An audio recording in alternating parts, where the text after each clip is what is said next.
So, this is a Carcassonne. It's a game you probably know very well, and I guess you love it the same way as we do. From my perspective, it has one major disadvantage, and that's the aesthetical thing. It doesn't look that great, and that's basically the main reason why I'm doing this video. And the answer is here, in this white box. Hi, I'm David Woltner. I am a car designer. What happened to me this year is that I bought myself a 3D printer, and the best possible idea I had was to recreate this game, which we are enjoying so much. I spend a lot of my free time, which I don't have, in the Blender and later on in the 3D printer to kind of assembling and collecting everything I need for this game. So when I decided I'm going to do this, I made a simple plan with 4 points. The first point was that I needed to design 42 tiles and 3D print 84 of them. Means that some of them can repeat, like for example straight. There is 7 straights in the game, if I'm not mistaken, but obviously I ended up making every single tile as an original. In the game you will see that every single of them has different shape. The second thing was the randomization. This game needed to be as functional as the original one. I went through the internet, through a lot of forums which are focused on Carcassonne, and I figured out that many people actually try to do what I'm doing right now. What I noticed is that they always failed to shuffle the pack and make random how the cards are withdrawn from the stacks. I think I found a very elegant solution. It took me quite some time, but I think the result is quite good. And the third thing was to make the game as 3D as possible. I wanted to really enhance the technology I'm using. I wanted really to emphasize the hills, the valleys, the churches, cities, everything needed to be very, very sculptural, which goes with the aesthetic of the game I tried to achieve. The last fourth thing, I needed to recreate a system of the figure, how the figure are placed and how the figure looks like, because it's not going to be a flat game. It's going to be very sculptural, the relief will be very strong. And for this reason, I cannot place just a normal figure because it will not stand there. I created a different way how to do it. This is it. And as you can see, it's a white box. So when everything is somehow stacked together and everything is clean from the table, this is how it's going to look. And I think that's also important. When I open the first cover, you can see scoreboard. So the scoreboard, it's a little bit inspired by Carcassonne city. And not only that, the scoreboard incorporates the watchtowers, which is the spin of the gardens of the original Carcassonne, and also the churches. It's all here during the game when you will draw a tile with the church.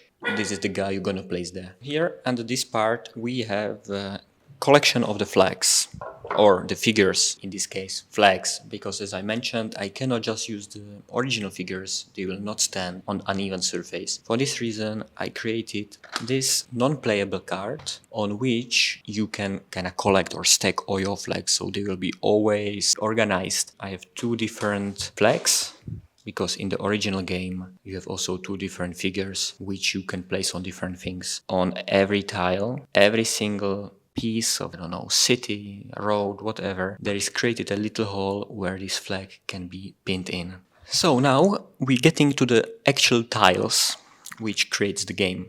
They are stackable on each other, and this is something I'm quite proud about, because I think that no one else so far designed it in this way. The biggest advantage of it is that you cannot see what card are you withdrawing. You cannot see it from the side, back and front.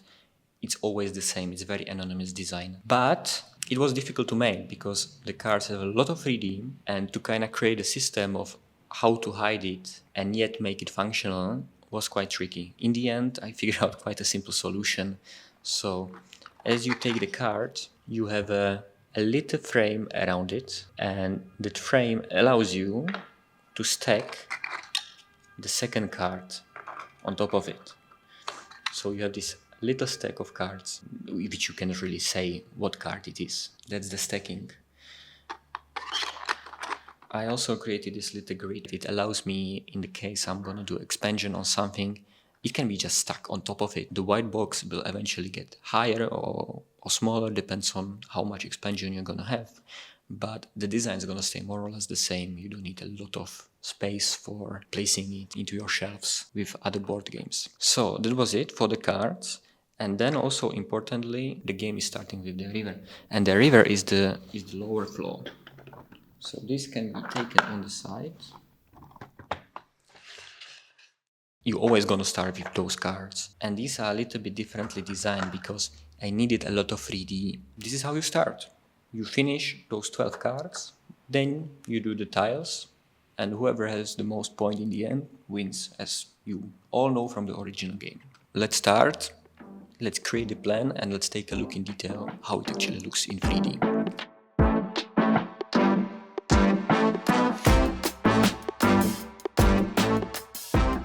And I can show you some of the tiles more in detail because some are a little bit nicer than the other ones, and for example this one I like a lot, especially the one with rivers. I think it's really nice. The whole plan is white and then you have this blue detail with this really lovely bridge. There is a source tile. It's the first tile you're gonna play. That's how the river starts, right? And I created this little waterfall. It's just a small detail, but I think it makes the whole game a little bit more alive. In original Carcassonne, you have the tiles of the cities for double points. You know it's a double point tile if there is this little icon in the top, I guess, left corner from you. Yes. So how to solve this in the 3D Carcassonne? Well, I created a special building which is quite different from anything else in the city, so it's very easy to recognize. It's this one here, and as you can see it has a very specific shape from the top view. When you get the card of the church, in that case those elements are separated, because if it would be directly 3D printed in the card, it would be very difficult to stack them because all the other cards would need to have the same height. It would be a mess. You get the card and you get the little church. Oh yeah, this one. Lovely. There is really pretty easy way how you can match them. So there is a housing for the church itself. This is it. So that's for the churches. There are a few more things to talk about probably. One of them is that this doesn't need to be here, right? Yes. But the other ones, more important, let's start with the plans. As you can see, now the whole game is fully white with a blue river. I think it's great. I really love the visual of it. It's very simple, it's all coherent. It's lovely. I'm fully realizing it's not for everyone. And to be very honest, it's a little bit difficult to play. Probably not as much as you think, because in a real life, it's way easier to recognize the elements in the game than on the screen, what I already saw. I would like to do also the colorful version of this game. And that's something for the next weeks and month. I want to explore, want to match the colors in the way I like. And I'm gonna see. Maybe it's not gonna work, maybe yes, maybe it's gonna be even better. Second plan is the extension. There is one extension I really like. So the extension is called Inns and Cathedrals. Cathedrals. Cathedrals or cathedrals? Who knows? Anyway, so that's another plan. I think with this extension, even this simple version, white version, could be even cooler because, you know, there are those small lakes next to the roads which can make a little bit of a difference once more. Yeah, that's the plans for the future, guys. If you have any comment or if you are interested in something what I didn't mention, please write me a message here on YouTube, or I don't even know what's gonna be a link under YouTube, but definitely there's gonna be some contact on me. I'm definitely curious what you think about it. If you would like to have something like this at your home and you would like to play it, please let me know or give me feedback. Stats in the end, I used more than 2 kilos of filaments. It's PLA. It takes a lot of time to print this. Right now, I think it's 6 full days of printing to get this version, this white box, which you saw before. Definitely it's gonna take some time to print another version, but I'm really looking forward to it, and I'm very looking forward to make it better. So hopefully there's gonna be a following video, and in that following video, maybe I would like to introduce the expansion or the colorful version of it. So yeah, thanks a lot again. I hope we see each other a bit later. Ciao.